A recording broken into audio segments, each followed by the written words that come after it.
Okay, so what I'll try to do is talk a little bit about my personal journey, and then a little bit about why kind of talking about religion and the place of faith in society is actually a very important thing to do. I grew up mostly in Egypt. I spent some time in the Gulf, a little bit time in the UK, and I had an upbringing that I would think of as being very privileged. I went to an international school. We did a lot of traveling, and but it was also very Islamic in the sense that there was a lot of emphasis on praying, on learning the Quran. I spent a year in faith school. Used to go to some Islamic summer schools sometimes, but okay. Yeah, sorry. And yeah, and we did all these like different Islamic activities, but it never felt like religion was shoved down my throat in any ways. It was always like a very positive, lighthearted aspect of my life that I almost like fully embraced. And the first key time I think with like religion, journey with religion was around the time when I was 12, and I felt like I wanted to be able to say that okay, I actually chose to be a Muslim. I wasn't just born into the religion. I wanted to kind of start reading more and learning more, and that's what I did. I developed a particular interest in Islam. I think that was the first time I read the Quran end to end, and became significantly more devout. Started waking up, like for example, to pray the morning prayer, which was not something that my family really did, but I was taking all these like kind of extra steps to be to practice Islam properly. And also, as you do when you're a teenager in the noughties and you're interested in something, you go on the internet. And I was spending a lot of time on internet forums, kind of just discussing Islam with people, trying to what I consider now like upholding the honor brigade of Islam, like defending Islam against accusations of terrorism, of violence or misogyny or all these different misconceptions, trying to clear them out. And one of the places where I used to go a lot was Yahoo Answers. I was a top contributor in religion and spirituality, which it's all private now. I think I used to do very weird things, like create another account to ask questions about Islam as if I'm a non-Muslim, and then answer my own question. and then a third account. And then a third account to vote for my best answer. So people say I have an obsessive personality in that way. Like I was really into it, but it also wasn't just like a short obsessive phase. After that, I spent quite a lot of time talking to, like having almost pen pals on the internet who were from different faiths, and I put on the headscarf around the same time as well. I think when I was 13, which is something that a lot of family members were actually against, because they thought I was too young to be taking that decision, and I didn't really understand what I was doing. But even now, looking back, I think I was doing these things for the same reasons a lot of adults do them, is that it was the right thing to do in the eyes of God, and that's kind of the logically consistent way to live my life. So the other key time in my life probably was around 5 years later when I moved from Egypt to the UK for university. And Islam at that time became a very strong identity. So the first friends I made in at university were people I met in the prayer room or people I met in the street because they looked like me, I could identify with them. And it was actually a very beautiful community. It's in New York, and it's just a very close, small community. People are very caring, and I quickly got involved with different things, with different activities. And because I was very enthusiastic about the idea of also discussing Islam and doing things with university societies, I got very involved with the Islamic Society. So I informally joined the first year and then became on the committee and was chair of the ISOC for a little bit of time during my second year. And anyone who's involved in societies know that, like you guys must know, it takes a lot of time and a lot of energy to do all this stuff, and you must really it must mean something to you. And some of the things that we did included like giving out flowers on the streets with quotes about Prophet Muhammad, and standing on dawah stalls, attending different conferences about Islam or about answering difficult questions about Islam.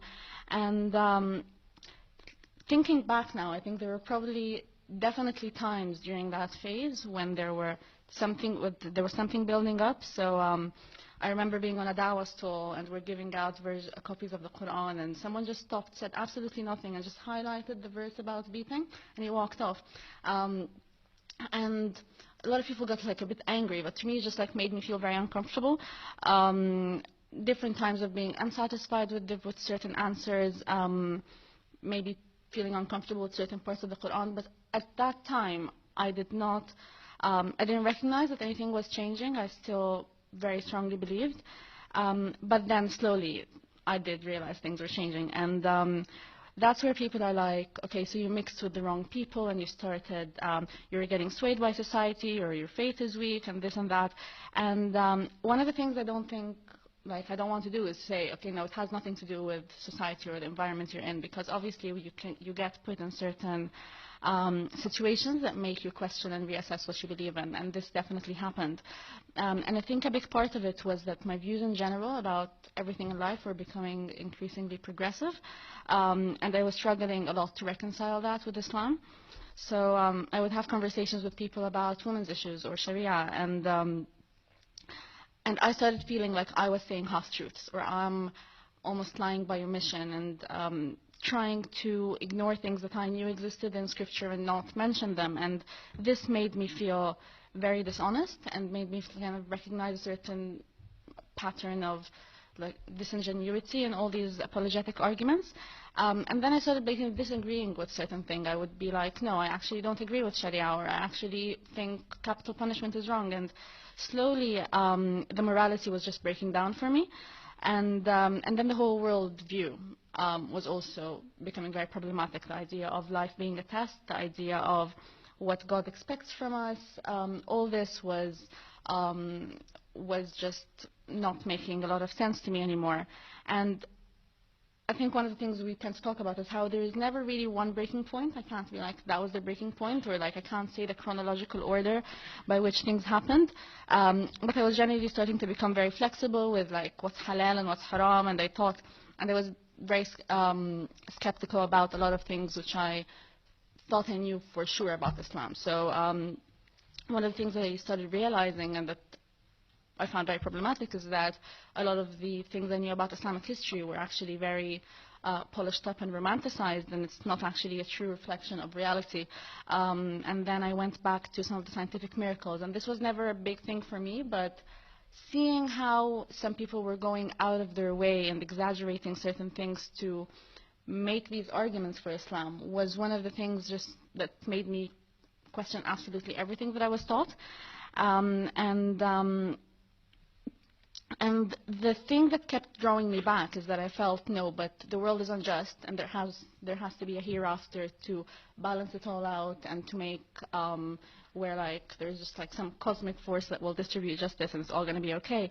But I didn't think it was true anymore, and I was struggling a lot with the Quran, and I think important. This wasn't a long time ago. So the phase with the Quran was last Ramadan, which is basically last June, and that's when you kind of have the Quran playing all the time, and I would hear certain verses, and I understand Arabic, so I just almost cringe at certain things I would hear, and I had a short time of being kind of a Muslim, and I think some people have like a lifetime of being kind of a Muslim, but I was basically in this state of cognitive dissonance where I would be, it was a very long fasting day last year. It was almost until like 9 p.m. So you're fasting for almost 18 hours. And I was fasting. I wasn't cheating. I wasn't eating in the toilet. I was really like, it's 8 p.m. and I'm hungry, but I'm also downloading the atheism tapes and watching them. And a lot of the stuff was, I started watching different documentaries, and a lot of the stuff was really resonating with me and making sense. So because religion was such a big part of my life before, I couldn't do the thing that I think a lot of atheists from a Muslim background do, where you just brushed under the carpet. And I knew that what I was doing was very logically inconsistent. So at one point I just had to stop and ask myself, okay, so do I actually believe that the Quran is the word of God? Do I actually believe that Muhammad is a perfect role model? Do I believe in all these things? And when the answer to all these questions was no, that's when I just stopped and I was like, shit. Because I quickly realized that this was going to have very big, just very big implications to my life as someone who is a devout Muslim female.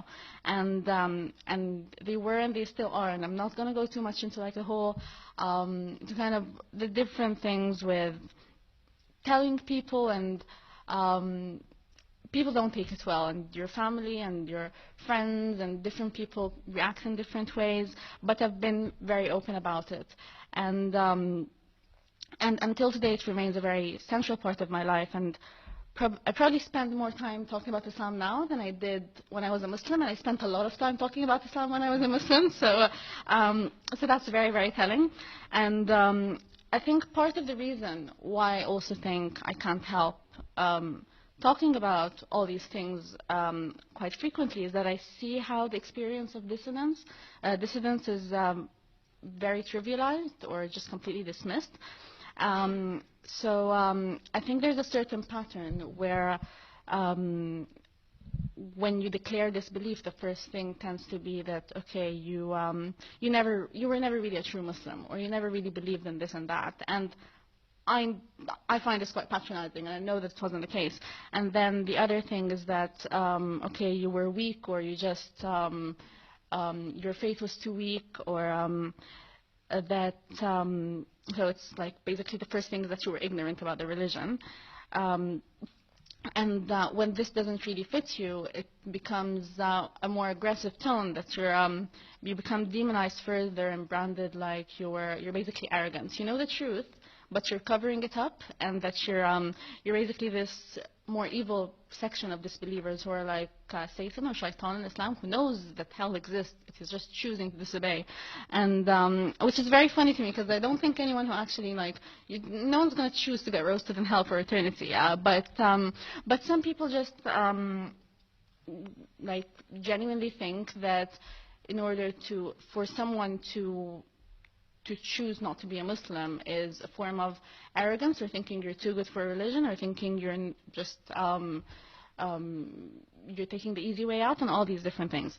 And then there are people who try to just cast their experience on you. You're like, yeah, I've been there, it's just a phase, and I used to do this as well, and I just mostly I think people who were like very liberal Muslims in their when they were young and used to go out drinking, whatever, like, yeah, you'll get out of it. And all of this stuff is just, to me, is one of the biggest reasons why I just didn't feel like I could just become like another bad Muslim, or someone who could be dismissed for not knowing what they're doing, because I think there are very, very real reasons why people become skeptical of religion, or why people ask certain questions. And